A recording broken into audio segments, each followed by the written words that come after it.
Jangan lupa like, komen, dan subscribe channel YouTube TVRI Bengkulu dan nyalakan lonceng notifikasinya.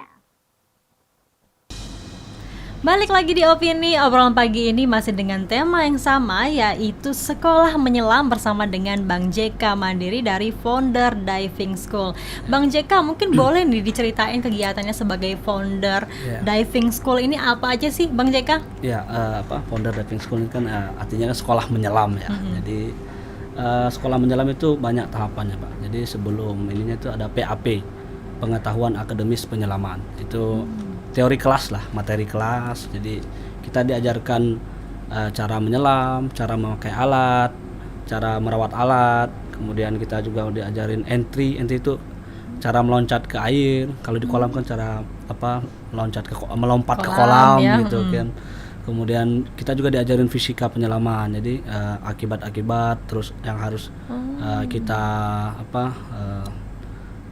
patuhi, kan ada aturan-aturan nyelam. Jadi nggak bisa kita, karena alam menyelam kan udah alam ikan kan, bukan alam kita. Jadi ada tahapan ininya. Kemudian fisika tadi, terus kita juga diajarkan lokasi penyelaman, risiko gitu kan. Jadi lokasi penyelaman yang berbahaya, yang tidak berbahaya gitu kan. Nah, kemudian setelah PAP itu kita ada LKK. LKK itu latihan keterampilan kolam. Setelah materi tadi berarti prakteknya ya? Praktek di kolam dulu. Ya, praktek di kolam itu dan baru kita praktek tadi, misalnya melompat ke kolam, kemudian cara menggunakan alat, merakit alat, terus kita cara turun gitu kan. Cara kita bernapas di bawah air seperti apa gitu kan. Nah, setelah LKK baru kita LPT namanya.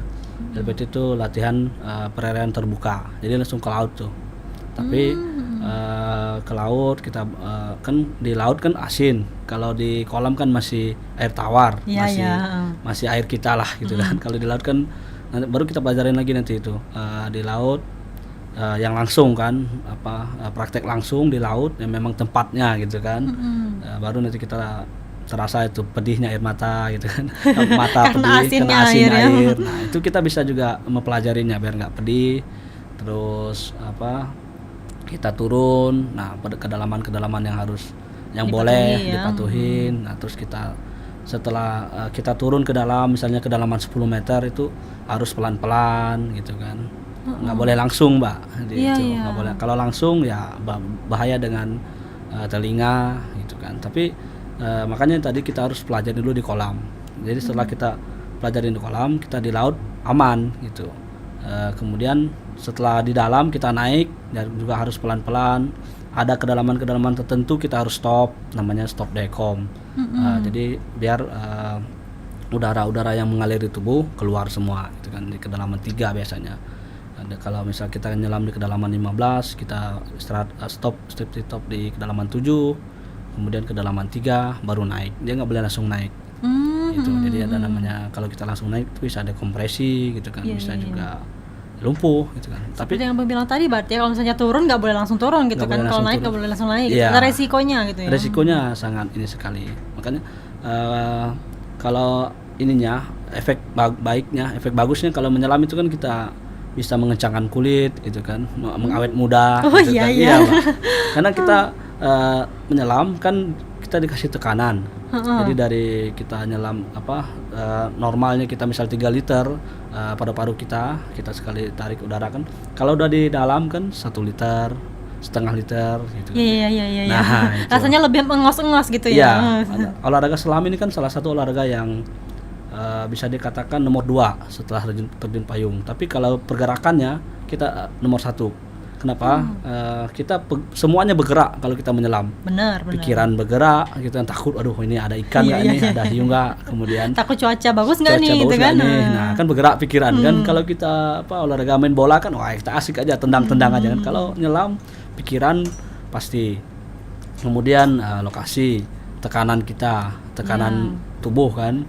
Nah, tangan pasti bergerak, kaki, badan, otak pasti bergerak semua. Jadi setelah nyelam itu sangat kita sehat gitu, kayak enak gitu kan, karena nyelam semua otot-otot itu digerakin, Bener. otot-otot takut pun digerakin gitu kan. Iya ya, kalau takut pun digerakin Iya. ya biar nggak takut gitu. Heeh. Nah kan saya baca nih Bang, kalau misalnya memang untuk diving itu harus berlisensi dulu ya, harus ada sertifikatnya Ya. dulu. Nah ini kan juga ada tingkatannya ya Bang ya ternyata ya. Ya, jadi setelah kita LPT, jadi kalau di sekolah selam kita, setelah kita LPT itu baru ada namanya sertifikasi.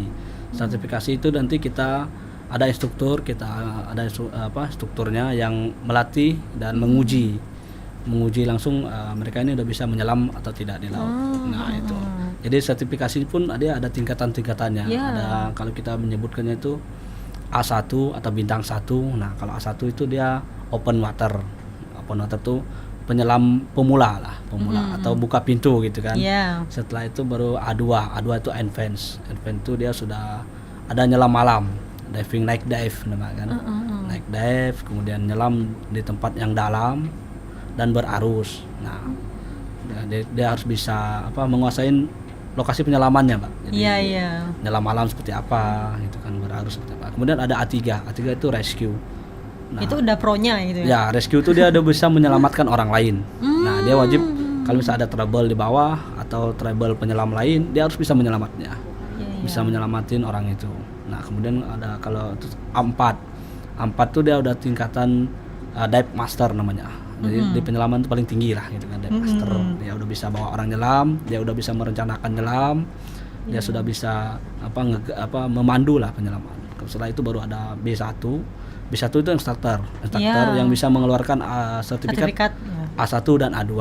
Nah, A1. Tapi umumnya A1 ini hanya di kolam saja ya. A2 baru yang di laut seperti itu. Enggak, A1 juga Nggak di ju- laut. Oh, A1 juga bisa di laut. A1 juga di laut, penyelaman dia di kedalaman 10 sampai paling dalam 15. Ya, 15 meter. Itu umumnya manusia ya bisa menyelam 10 sampai 15. Kalau sebenarnya sih sampai kalau udah A4 atau itu udah di ini Mbak. B1 itu sudah sampai kedalaman 70 bisa. 70 Ya, meter. 70 meter, ada 80. Tapi dengan materi teori yang harus dipatuhin sangat ketat sekali. Tapi kalau untuk masyarakat pemula mungkin 10 sampai berapa tadi Bang? 10 sampai 15. 10 sampai 15 meter saja ya. Itu untuk kondisi amannya Aman, ya. Amannya gitu. Waduh. Berarti emang sebenarnya tadi kan Abang juga spill ya. Ada aturan-aturan yang harus dipatuhi sebenarnya Ya. dalam berdiving. Itu apa aja Bang? Jadi aturan-aturan yang dipatuhin itu kita sebelum menyelam. Nah, ini yang umum-umum aja. Kita tidak boleh pilek. Oh, nggak boleh. Flu itu sangat berpengaruh sekali Karena pernafasan ya? karena pernapasan dan hidung. Jadi kalau kita flu itu tidak diwajibkan nyelam. Kalau nyelam ya itu risikonya ke diri sendiri kan. Iya. Itu salah satunya Mbak, flu aja. Itu. Jadi nyelam ini kita harus memang fresh, sehat, pikiran harus memang flong gitu kan. Nah, Karena banyak masalah nih mau nyelam. iya, Gawat juga. Nah, itu nggak boleh malahan. Kita sebelum nyelam tuh harus heavy, terus have fun lah gitu kan. Kalau flu aja nih kita nggak bisa equalize namanya, ada equalizing itu penyelesaian tekanan telinga dengan tekanan air. Jadi tekanan 10 itu kan udah 1 bar. Nah itu tekanannya kan telinga udah ditekan. Nah itu kita harus penyesuaian. Jadi kalau misalnya di netral biasa seperti ini kita normal kan, jadinya nggak ada tekanan. Nah, Iya. setelah 5 meter sampai 10 udah tekanan udah ada kan. Iya, Nah iya. itu harus kita Udah lebih berat tekanannya ya? ya harus kita netralkan lagi. Jadi tekanan tubuh dengan tekanan air sama. Begitu Mbak. Oke, Bang Jeka, kita jeda dulu nih ya. Oke. Masih banyak banget nih sebenarnya yang pengen Iya, saya ketahui ya. siap. Tapi kita jeda dulu. Nanti kita bahas lagi terkait dengan tema kita yaitu sekolah menyelam. Pemirsa, kami akan kembali setelah jeda pariwara berikut ini.